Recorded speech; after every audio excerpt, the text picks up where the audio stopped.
gitna. Doon sa kabila, ibang ano naman yun doon. Ibang tawagin nating baryo. Dito naman sa kabila, dito na side, doon yung ano ko. Doon yung part din ng ibang ano din, ibang pangalan ng baryo.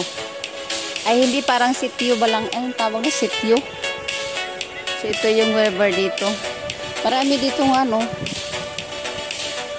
Dati maraming naglalaba, pero marumi kasi ang tubig na ngayon dito kasi mayroong ano doon sa taas, yung ano ng baboy, pigere.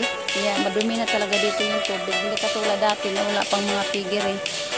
Kaya ano siya, pwedeng maligo, pwedeng maglaba. Pero ngayon, dahil marumi na itong tubig, wala na naglalaba dito.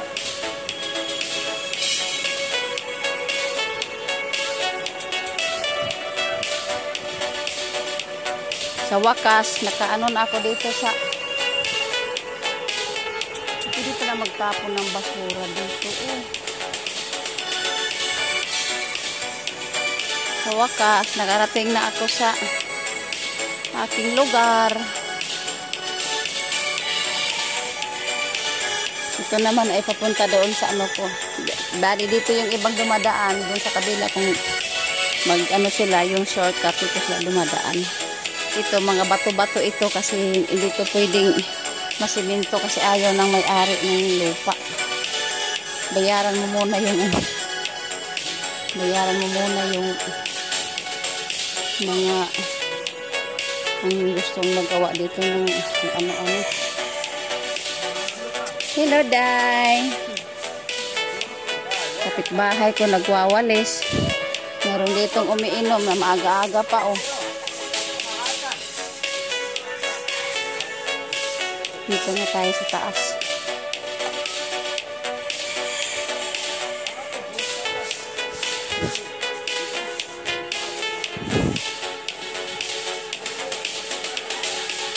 Ito yung ano, basketballan nila.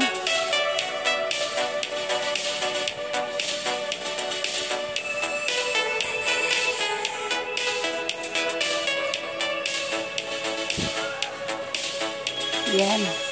Ito yung ano, sa taas ito ng bahay ko. Dito sa may nagdadala ng basketball dito. Yung ring nila. Hala, umihi yung aso sa ano, sa may binibilad na palay. Ano naman ito?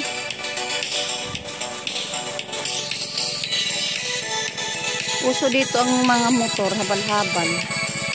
Para sa ano, yung pasahero. Hala, ang nangyari sa aso. Parang, ilan na yung ano.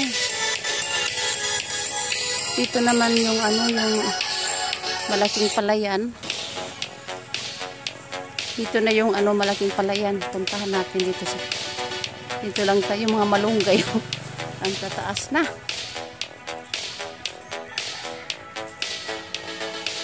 Malaking ano ito dito.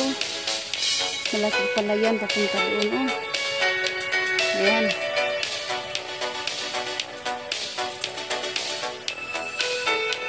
Bagong ano lang, bagong harvest lang sa palay.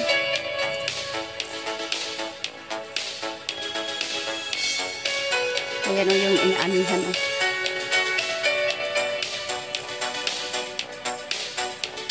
Ayan, dito na yung malaking palayan. Abot na yan doon sa dulo. Doon. Ito na yung pinakalawak dito. Palayan. Ito yung niyog o. Dito. Dati noong meron pa akong dalawang kampo na palayan doon, banda yun doon. Kaya lang inano ko kasi, bininta ko kasi agaw-agaw sa tubig.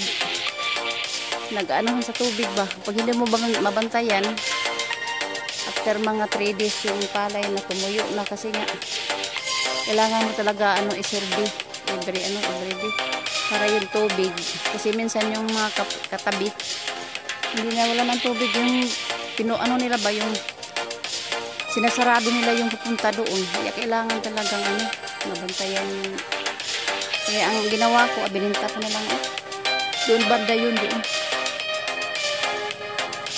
Malaki itong ano doon, hanggang doon sa yan sa dulo. Puro ito palay. Dati kasi dito, tubo. Yung tubo na asinda. Pero ngayon, wala na. Hindi na lang palaya. Ang ganda ng mais, oh. Ano siya? So, ito yung aking mga kapitbahay. Ito nung umalis ako papuntang yung last ko na abroad. Ito yung bagong tayo. Mga malunggay, oh. Grabe. Magtanim nga ako ng malunggay dito para hindi na ako manghingi ng hingi. Ito yung street doon, papunta na ito ng highway. Ito kasi dito, hindi to pwedeng i-simento kasi ayaw ng may-ari ng lupa. Kaya pwedeng daanan, pero hindi mo pwedeng gawin na kasi kailangan ito dito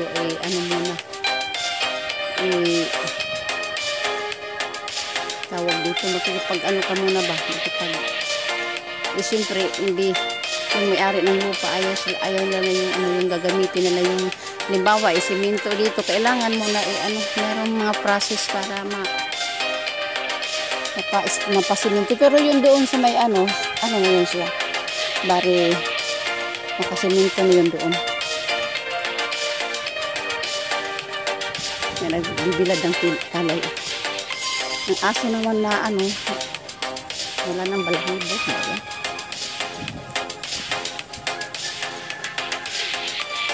Ganito, yung nagbibilad ng palay. Mauga na aron maghapon.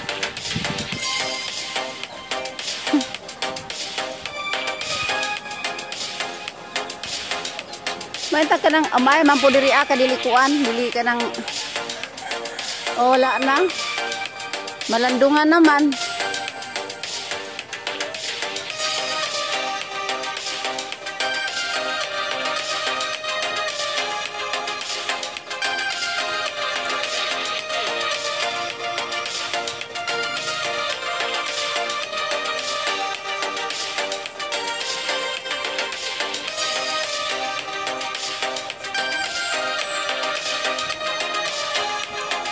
Marami dito mga manok na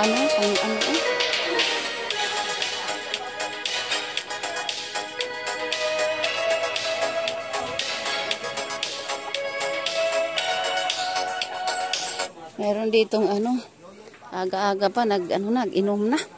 Yan tuba na yung bit-bit.